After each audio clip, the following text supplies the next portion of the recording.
गोटे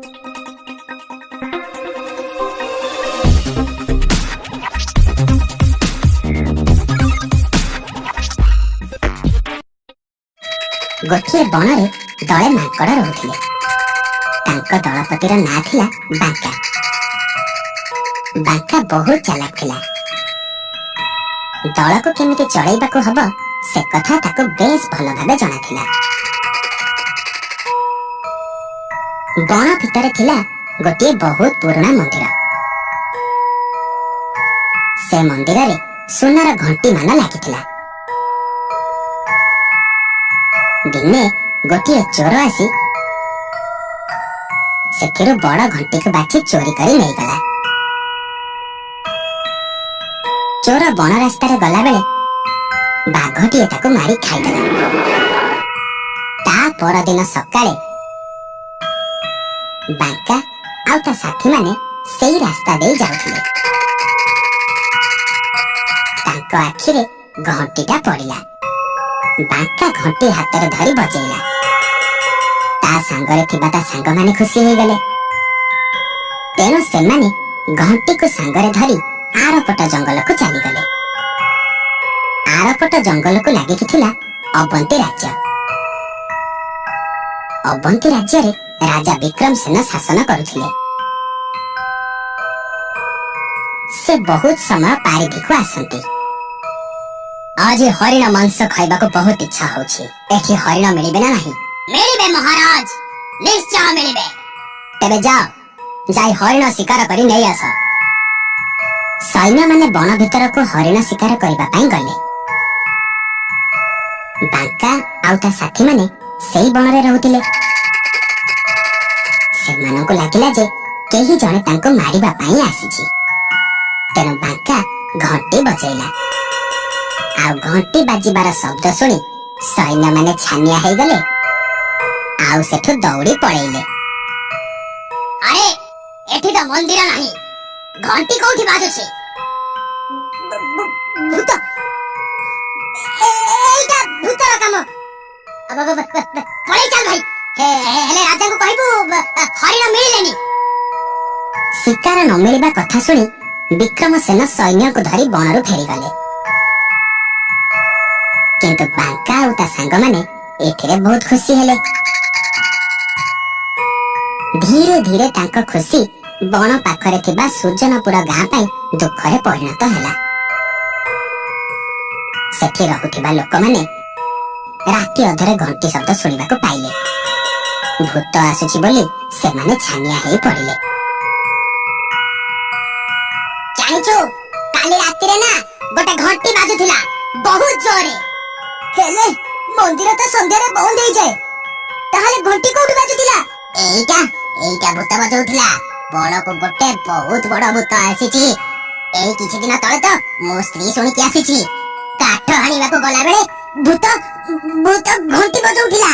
आ जानिलु नानी, तते मिछ मते सत। दिन दी भरटारे मो बण को जाइथिले काठ पाई। सेठी सुनिले भूत घंटी बजाउछि। मु कळा काठ आनिछि। मुंडर बोझ पके सीधा दौड़िले गाको। हां कोन कहूछु? सुजनपुर तथा बण को लागिथिबा आखपाख गाँ रे कोकुआ भय खेली गला। लोक माने बण को जिबा बंद करदेले। बण उपरे निर्भर करी चलुथिबा लोक मानकर जीवन जीविका ठप हे गला। सेमाने जाई राजा विक्रमसेन को राजसभा रे पहुंचिले। महाराज आमको बंचांतु महाराज। आपण गुणिया डाकी तांत्रिक डाकी किछि व्यवस्था करंतु। हां महाराज, बण बिना तो हम चली पाइबोनी। हां तमे माने जाओ, मो किछि गोटे व्यवस्था करूछि। लोक माने चाली गला परे विक्रमसेन बणर भूत को धरिबा पई पुरस्कार घोषणा कले। महामंत्री राज्य रे घोषणा करि दिया, जे से भूत को बस करि परिबो ताको 100 सुना मोहर पुरस्कार दिया जिवो। सेई गारे थिला सुल्लबुढ़ी। से बणर कोली आनी गाँ हाट रे बिकुथिला। आउ जहा पैसा मिलुथिला सेथिरे तार गुजरान मेंटी जाउथिला। दिने से बण को कोड़ी पाई गला आउ से देखिला जे बांका घंटी बजाउछि ताको देखि सुल आश्चर्य हो गला। अच्छा ताहेले सब मांकड़र कारसादी मते किछि गोटे व्यवस्था करिबाकू पड़िबो। सुल सीधा जाई पहुंचला राजसभा रे आ विक्रमसेन को कहिला जे से भूत को बस करिबो हेले ता पई किछि काजू पिस्ता बादाम बादाम आउ कदली दरकार। महाराज मोर ए सब जिनिस दरकार हेले एथिरे भूत केमिति बस हबो? से काम मोर महाराज आपण व्यस्त हुअंतुनी। सुल पहुंचिला बांका आउ ता सांग माने रहुथिबा गछ पाखरे सेठी से काजू पिस्ता बादाम बादाम आउ कदली तक तळे सजेइकी रखिदेला। प्रथमे दल भितरु गोटिए छुआ मांकड़ आसी काजू को नहीं पाटी रे मारिला।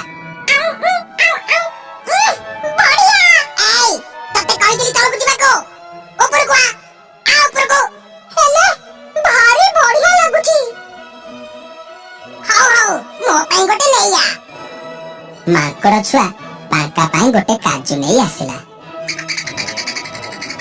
आ बांका ताको खाइला।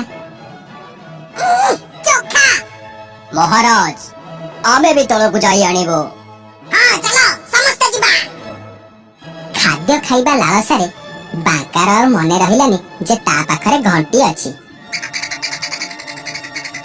से घंटीटा तळे रखी ता दल सह काजू पिस्ता बादाम इत्यादि खाइबाकू लागिला। एहार सुजोग नहीं सुल घंटीटा को नहीं चली आसिला। एपटे गोटे सप्ताह हो जाइथिबारु महाराज विक्रमसेन सुल को अपेक्षा करी व्यस्त हो पड़िथांती। नियंतु महाराज ये सेही भूत घंटी आउ एने की आपनक प्रजा माने आतंकित हेबेनी। अब सतरे से भूत पळैछि त आजी रातिरे आपण आउ से घंटी शब्द सुनिबाकू पाइबेनी। मो तम कथा विश्वास करूछि। एई निय तम पाउना। सेई दिनठु आउ बण भितर घंटी शब्द सुभिलानी। राजा एवं राज्यवासी बहुत खुशी रे रहिले। बण को जाई निज गुजराण भी मेंटेइले किंतु निज असावधानता जोगु घंटी हरैथिबारु मन दुखरे रहिला बांका।